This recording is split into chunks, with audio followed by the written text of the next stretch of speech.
মোহাব্বত, সম্মান, সহযোগিতা। আপনি যদি সহযোগিতা না করেন, আমার নবী বলছে আমার উম্মত না।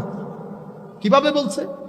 আল্লাহর কসম করে বলছি সেই ব্যক্তি বেঈমান। কয়বার বলেছে? 3 বার। ওয়াল্লাহি লা ইউমিন, ওয়াল্লাহি লা ইউমিন, ওয়াল্লাহি লা ইউমিন। আমি আল্লাহর কসম করে বলছি সেই ব্যক্তি মুমিন না। সাহাবায়ে কেরাম বলছেন, ইয়া রাসূলুল্লাহ, আপনি কার কথা বলছেন? তো মাল্লাম ইয়ামান জারাহু বাওয়াইকুহু, যেই যার অত্যাচার অনাচার থেকে তার প্রতিবেশী নিরাপদ না, সেই ব্যক্তি আমার উম্মত। দেখছেন আমার নবীর সমাজকে কোন জায়গায় নিয়ে যাচ্ছেন? সহযোগিতার উপর আমার নবী স্থাপন করেছেন আমার নবীর সমাজ, সম্মানের উপর।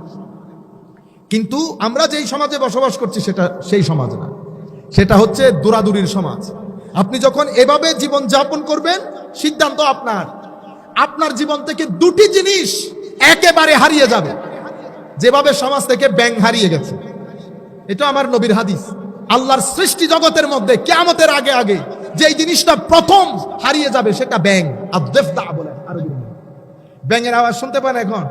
নাই। সমাজের মধ্যে আপনার জীবন থেকে 2টি জিনিস হারিয়ে যাবে। এবার আপনি আলেম হন, প্রফেসর হন, যেই হন, আপনি 2টি জিনিস খুঁজে পাবেন না। কি? শান্তি এবং স্থিরতা।